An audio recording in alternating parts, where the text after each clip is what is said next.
Ang panis na gatas dyan sa mother pig na yan, pag ma-intaken sa biik,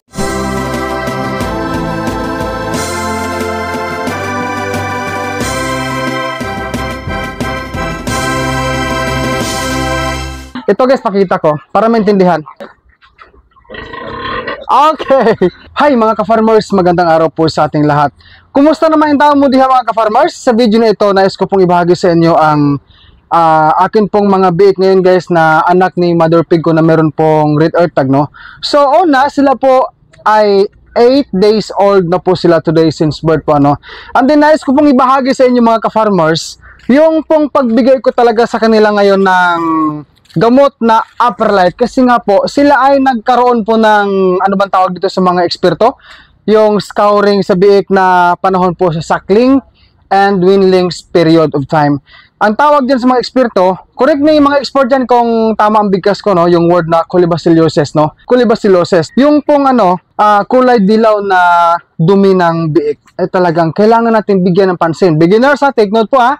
Ito po ay simpleng idea, pero malaking bagay po ito para sa ating lahat mga beginners. Ang ano guys, ang scouring sa biik na yan, panahon ng lactation stage, hindi po pwedeng baliwalain natin yan kasi nga pwede silang ma-dehydrate. At pag na-dehydrate po ang mga biik natin, may tsansa po, malaki ang tsansa na sila po ay mawawala ng buhay. Bago tayo magbigay ng gamot sa kanila habang sila ay still sleeping, no? So pagbusog, matutulog yan. So akin lang isingit saglit ha ang basahan na akin pong binili kahapon sa Bugasong. Ayan. Bugasong, no? I mean sa bayan ng Bugasong, dito po sa province of Antique.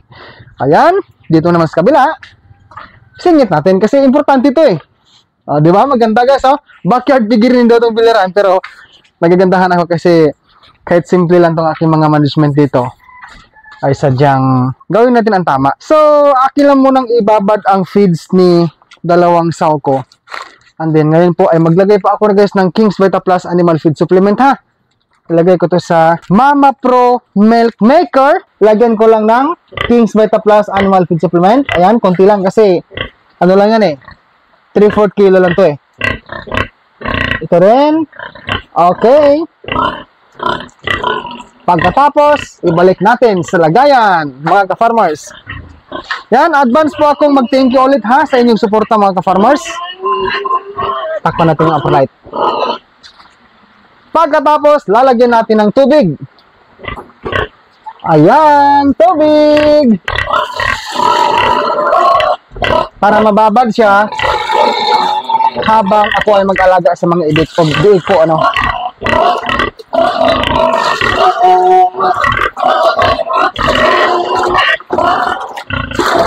Mga pasungan pala guys. Pagkatapos ko lang naglinis dyan ha. Yan, malilinis na yan eh. Yan. So, ngayon, ready ko lang ang stopper. Ayan, stopper. Diki! Excuse me, Diki! Ay, wag kang gumawa ng hindi maganda sa akin, ha? By the way, mga ka-farmers, mabait ito ang aking inahin. Yan, di ba? Oh, isag ka. Hopya! Okay, nilalagay ko lang po ang ano, stopper. Yan. Pati rin to, isa. Yung isa nating inahin. Halika. Ay, paghahod ya. Paghahod, hindi mabuya. Okay. Kailangan kasi may stopper para hindi tumagos yung wheat feeding nila karon o mamaya. Para hindi batugan ng langaw. Mahiwaga ang karton. Takip. Oh, di ba? Okay, mga ka-farmers, simple lang to, pero hindi makadapo ang langaw dyan. Asa na yung upper light natin? Halika, pakita natin. Mga ka-farmers, ito yung upper light, oh. Actually, nahalo ko na to. Yan. Nahalo ko na po ito. Okay. Nasaan na yung ating ano? Mga biik. Puntahan natin. Ayan, oh. So dito mga ka-farmers, naglagay lang po ako ng division, partition na kawayan para hindi sila makapasok-labas, pasok-labas sa inahin habang dumudumi, naglilinis ako. So kailangan merong ganyan Ito po, 1 ml ha. Oy, mga beginners, tandaan natin. Hindi po ito tinuturok, no? Pinapainom po ito. Hinahalo sa tubig. Double check nyo na lang ang gabay sa paggamit, tamang paggamit po. Nasa likod ng sachet ng Aperlite. By the way, meron akong numbering dito eh. Yan, number 1, halika, come on. Alam niyo mga ka-farmers, nahirapan ako eh. Tatanggalin ko muna to kasi nga may harang na sako. Ito po ay pinaharang ko pag gabi, no, kasi malamig eh. Pati yung bulb po ito. Ayan. Ayan sila guys, oh. Talagang nakahiga po ang iba, no? Ang iba gising. So bigyan natin ng Aperlite 1 ml per head. Ito po ay advice ng mga eksperto. Halika. Pero ano guys, ang nagano dito, nag-scouring, dalawa lang yata. Yung number 1 tsaka yung number 5 ba yun? Pero lahat na bigyan natin para fair enough. Yan. Okay. Ayan, 1 ml lang po kasi 1 ml lang tayo, no? Tapos i-mix natin. Ayan mga ka-farmers, oh. Pero yung mga ka-farmers, yung tubigan na to, pakita mo nga. Itong tubigan na to, ano yan eh, may Aperlite ng halo yan para sa mga biik po, ano. Number 2, where are you, number 2? Where are you? To? Oh, I'm going to disturb you, ha, piglet. Naka-English naman tayo, ginagmay guys, oh. Ayan. Kailangan kasi. Beginners, ulitin ko po, hindi po ito tinuturok ang Aperlite, ha, hindi po. Gumagamit lang ako ng sirens kasi nga, diskarte ko to para ma-intake talaga nila yung para mainom nila yung Aperlite na may gamot. Ano na? Number 3? Halika. Behave lang.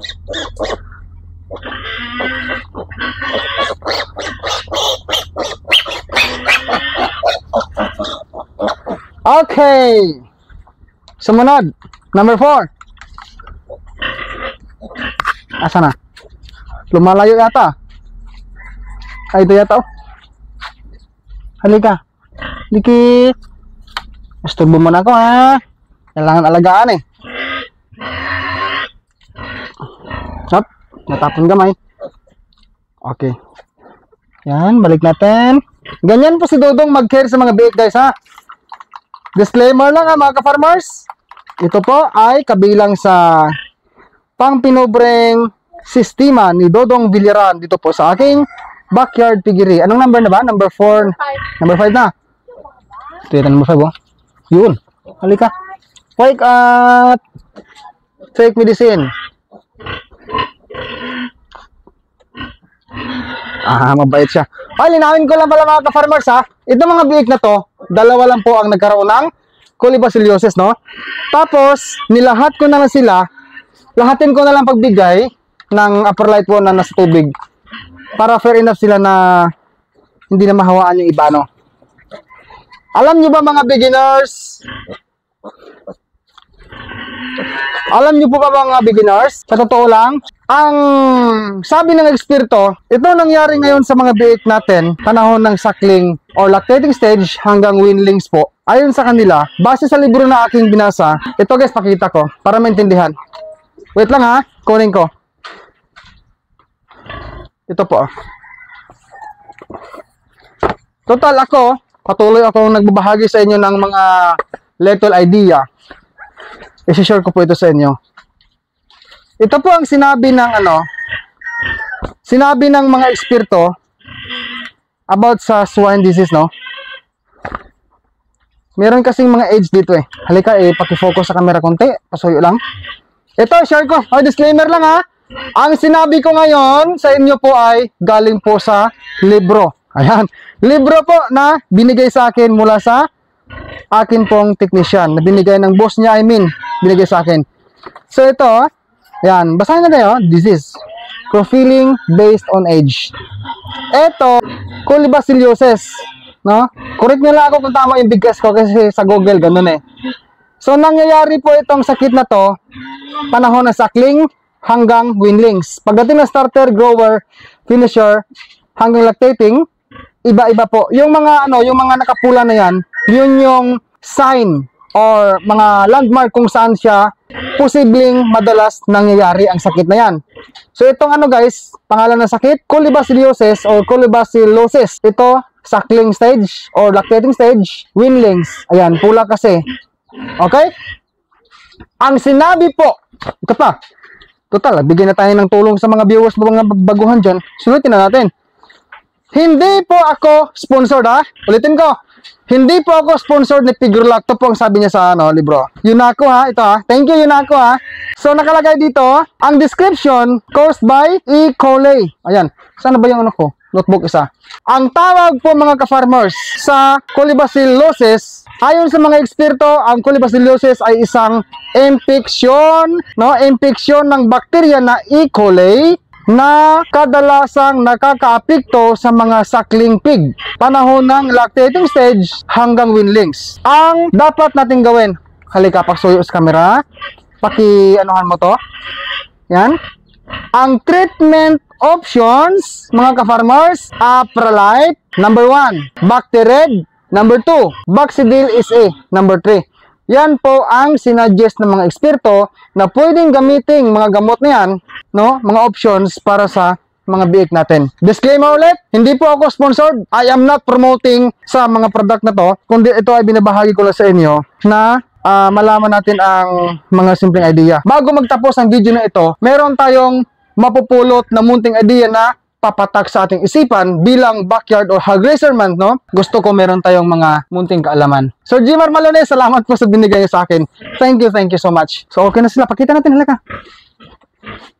Yan, 8 days old na po sila mga ka-farmers. Ito, dumana sila ng ganitong scouring ngayon kasi nga talagang pinasok siya ng bakteryang E. coli. Samantala yung kabilang biik ko, mahimbing po ang tulog nila, mga ka-farmers, Okay, mag-feed na tayo sa ating inahin bago tayo mag-end sa video na ito para mabusog sila. Guys, pasensya na kayo sa akin, ha. Kailangan nating ituloy ang pag-alaga sa mga baboy. Yan, wheat feeding tayo. Maraming milk si Mother Pig,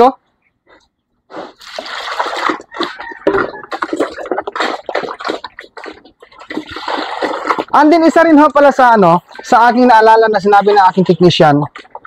Kung hindi ako magkakamali, na-remember ko na kapag sobrang dami ng gatas ang isang baboy inahin, beginners, tandaan po natin to.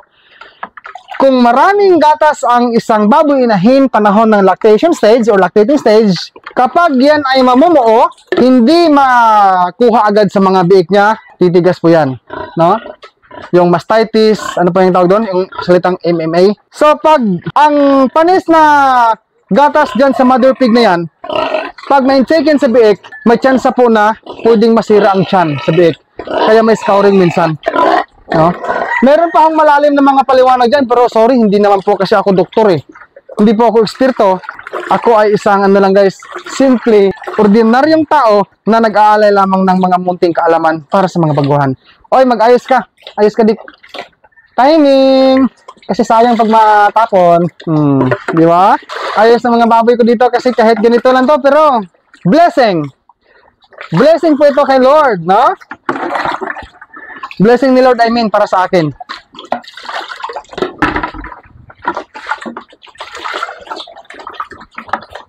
Pero mga beginners, huwag niyong kalimutan na mag-communicate kayo sa inyong mga brand technicians, dahil sila po ay talagang mas lamang ang kaalaman. Iba kasi sa pagkakalam ko, yung mga technician natin, may mga boss yan So, hindi ko alam kung lahat yung mga technician natin, yung mga boss nila na may alam din sa pag-alaga ng baboy talaga, mga eksperto talaga. Nagbabahagi rin yan ng mga idea kung ano mga hindi dapat at dapat gawin, Yan, tubig din, importante sa baboy. Kailangan sagana sa tubig ang baboy, mga ka-farmers and beginners. Pero ang isa pa sa sinabi ng mga eksperto, kapag ang biik po panahon ng ganito, sa mga baboy ko lang, halimbawa yung biik ko, may chance rin na magkaroon sila ng lagnat, dagdag ng mga experts. Pag meron silang colibacillosis, mayroon ding lagnat minsan, matamlay. at iba pang, minsan may ubo, no? May ganon. Pero yung mga biik ko, linawin ko lang, wala po silang lagnat. Hindi po sila matamlay. Normal po ang body movement nila, no? Maliliksi pa rin sila. Ngayon, medyo matamlay kung ating tignan kasi nga, tulog sila eh. Binilabog ko lang. Ang rason kung bakit ko sila ngayon ginanito kasi nga, gusto ko silang on time ang pagbigay ko ng gamot sa kanila. Yan, buksan natin. Yan.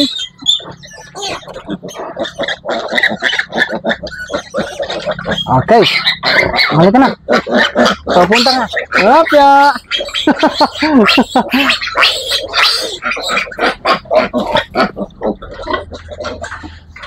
Position.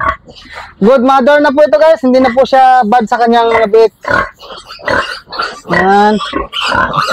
Lumulabog itong isa. Ayun na. Umingay na mga ka-farmers. Vicky. Malaki na guys, oh. Ito guys, ay ano na to? 21 days old na po sila ngayon since birth. Sige na, sige na. Daming gatas guys, oh, ni Mother Pig, oh. Kusa na yan guys, yung mag-ano eh. Kusa na siya mag-lay down.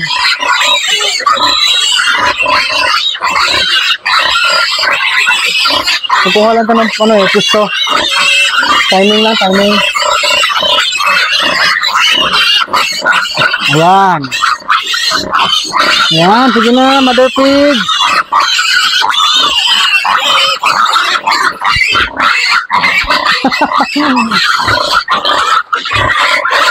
Okay. Yes, oh, malalaki na guys, oh.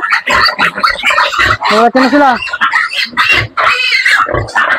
Nahugot na sila sa kanilang pin.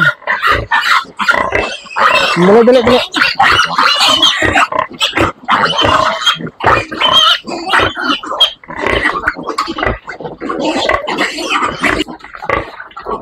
Ayan. Dito naman ay talagang okay na sila, oh. Ayan. Mga ka-farmers, maraming salamat po sa papanood mo sa video na ito. Tandaan po natin beginners na ang ating mga biik ay kailangan po na aksyonan kaagad, no? Kung meron silang mga problema sa katawan. So, masigla naman sila. Yun lang po talaga yung dilaw na dumi nila ang akin pong binibigyan ng treat ngayon kasi nga, hindi po natin pwedeng pabayaan yan. Pag lumala yan, problema. At the end of the day, tayo po ang manlulugi. Ang King's VitaPlus Animal Feed Supplement mabibili po sa Agri-Vet stores nationwide. Kung hindi ito available sa inyong lugar, maaari po kayo mag-direct order sa Shopee sa KBM Agri-Vet Lines. Pwede rin sa Facebook page ng King's VitaPlus Animal Feed Supplement. Link nila ay nasa description. O pwede po kayo mag-text o tumawag sa kanilang cellphone number 0917-795-0220. Available po ang COD or cash on delivery.